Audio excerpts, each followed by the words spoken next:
அதை சொல்லு. அதெல்லாம் இங்க வந்து கேட்டு அதுக்கான வைத்தியம் பண்ணி சந்தோஷப்படுறாங்க மக்கள் பார்க்கும்போது. சினிமாவில் ஹைலைட்ஸு நம்ம படம் பார்க்குறோம், படம் பார்த்தோன்னே எனக்கு என்ன தோணும், இதே தாட்டு வந்துச்சு, தாட்டு வந்தது நெஞ்சு வரைக்கும் வந்துச்சு. ஆனால் சொல்லாம முடிக்கிட்டேன். ஆனால் வேற ஒருத்தர் நான் படம் நல்லா இருக்கு சொல்லியிருக்கணும்.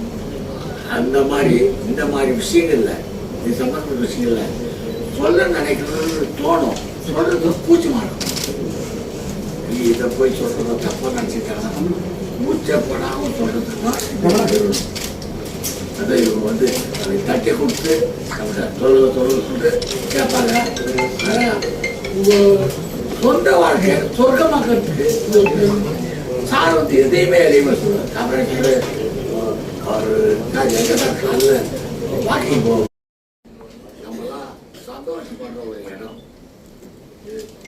3982 எங்க ஜெனரேஷன் நிறைய இதுல ஒரு ஆர்வமா இருக்கிறாங்க, விஷயங்கள் தெரிந்து கொள்ள விரும்புறாங்க.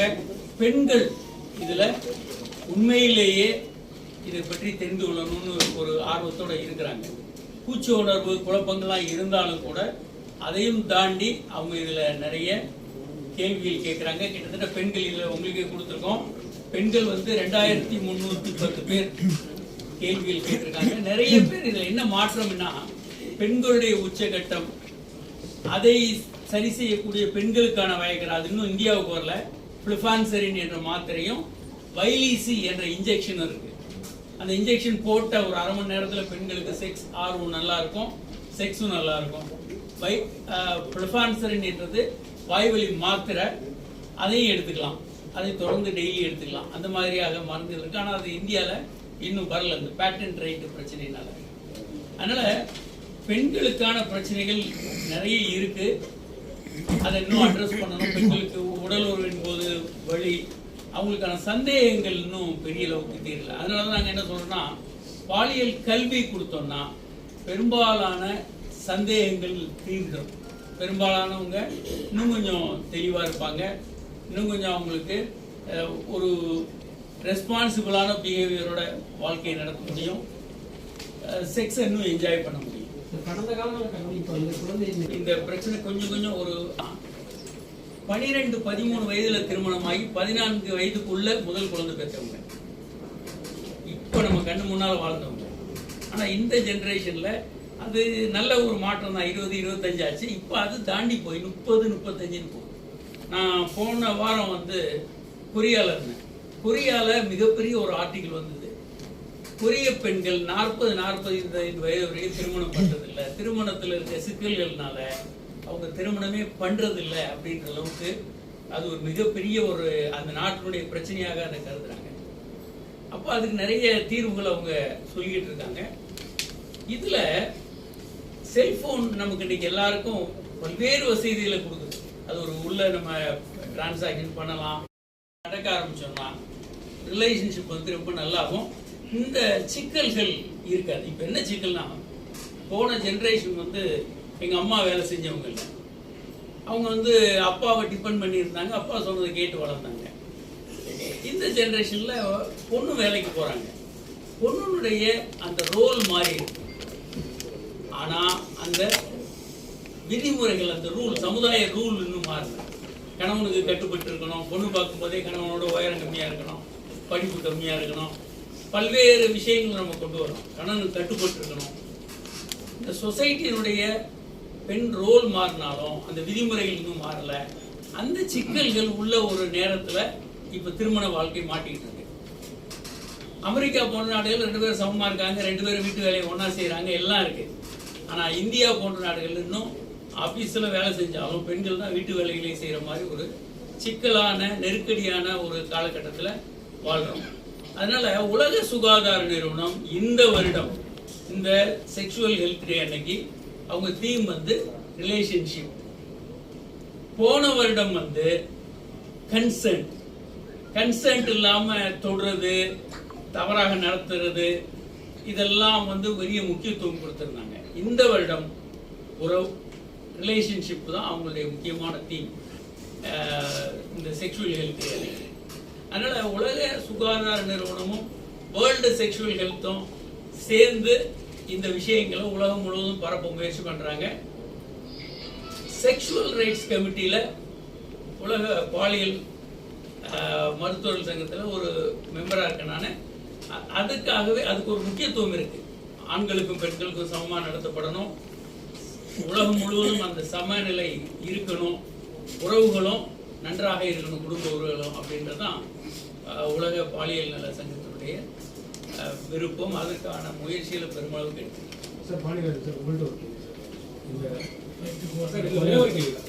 தொடர்ந்து பண்ண போறோம். அடுத்த வருடமும் இது தொடரும்.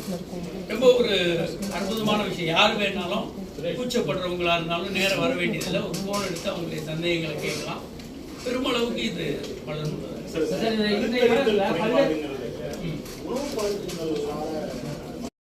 போன்ற சில நாடுகளில் கடுமையான சட்டங்கள் இருக்கு. இது மற்ற நாடுகளில் அவ்வளவு இல்லை. பொலிட்டிக்கல் ப்ரெஷர், ஸோ பல்வேறு காரணங்களால் அந்த சட்டத்திட்டங்கள் ஆமாம், அதில் அது ஒரு எக்ஸ்ட்ரீம். அது சார், ஸ்டெம் செல் தெரப்பி வந்து ஆணுறுப்பினுடைய உள்ள இருக்கக்கூடிய ரத்த நாளங்கள், நரம்புகள், அந்த கார்போசா கேவர்னோசான்ற செல்கள் இதையெல்லாம் ரிப்பேர் பண்ணும். ஒன்று ரிப்பேர், புதிய செல்களை உருவாக்கும், ரீஜெனரேட். ரிப்ளினிஷ், புதிய செல்களை உருவாக்கும், புதிய அந்த டிஷ்யூக்களை உருவாக்கும். Repair, replenish, regenerate. இது பல்வேறு உடம்புல இருக்கக்கூடிய பல விஷயங்களை அப்படிதான் உருவாக்கும். நம்ம ஏன் வயசாகிறோம் அப்படின்னாலே நம்ம உடம்புல ஸ்டெம் செல்கள் குறைக்கும். ஒரு குழந்தைக்கு வந்து ஒரு மாசத்துல 100 கோடி ஸ்டெம் செல்கள் உருவாகும். அதே ஒரு 70 வயதானவருக்கு ஒரு மாசத்துல 260 ஸ்டெம் செல்கள் தான் உருவாகும். அது டிமாண்ட் அண்ட் சப்ளை, தேவைக்கும் கிடைக்கிறதுக்கும் உள்ள வேறுபாடு தான் நமக்கு வயசாகுது. அதனால ஸ்டெம் செல்கள் வந்து ஆண்மை குறைவு, இந்த குழந்தையின்மை, பல்வேறு பிரச்சனைகளை சரிப்பட்டதோட ஆர்த்தோல ஜாயிண்ட் ரீப்ளேஸ்மெண்ட்டே இனிமேல் தேவையில்லை. ஸ்டெம் செல் சிகிச்சை வந்த பிறகு டோட்டலாக ஜாயிண்ட் ரீப்ளேஸ்மெண்ட்டு, அதே மாதிரி பல்வேறு விதமான ஆர்த்தோ பிரச்சனைகளுக்கும் அது ஒரு தீர்வாக இருக்கு. சொல்லுங்க, பார்க்க போறீங்க, நாளைக்கு மறுநாள் வாங்க. எல்லா விஷயங்களும் இருக்கும். ஸ்டெம் செல் பற்றிய A to Z எல்லா விஷயங்களும் அதில் இருக்கும். குழந்தையின்மை, அதே மாதிரி ஆண்மை குறைவு, அந்த செக்ஸ் பிரச்சனைகள், அதற்கான தீர்வு, ஆர்த்தோ பிரச்சனைகளுக்கு ஸ்டெம் செல் எப்படி பயன்படுது, மூளை முடியல, அழகியல், அதில் நரம்பியல், அழகியல், பாலியல், அதே மாதிரி இது எல்லாமே ஸ்டெம் செல்ல, எலும்பியல், இது எல்லாத்துலேயும் ஸ்டெம் செல்ஸோட ரோல் என்ன அப்படின்றதெல்லாம் அங்கே நீங்கள் படங்களாகவும் ஒரு எளிமையாக புரிகிற மாதிரி, பொதுமக்களுக்கு புரிகிற மாதிரியான ஒரு கண்காட்சி. பய உணர்வு வந்து என்ன பண்ணுறது, அவங்களுக்கும் ஏதாவது தவறாக நடந்திருமோ, நாமளும் இது காரணமோன்ற பய உணர்வுல உறைஞ்சி போயிடுவாங்க. தவறு செய்கிறவர்களுக்கு அதை பண்ணுறதுக்கான வாய்ப்புகள் அதிகம். ஸ்டாப், நிறுத்து அப்படின்னு குழந்தை சத்தமாக தனக்கு பிடிக்காத விஷயங்களை யாராவது செய்கிறாங்க அப்படின்னா சொல்கிறதுக்கு கற்றுக் கொடுக்கணும். நம்மலாம் தனியாக அதை கற்றுக் கொடுக்கணும், அல்லது ஸ்கூலில் அதை ஒரு ட்ரைனிங்காக சொல்லிக் கொடுக்கணும். இப்படியெல்லாம் பண்ணும்போது பல்வேறு பாலியல் பிரச்சனைகளை தவிர்க்கலாம்.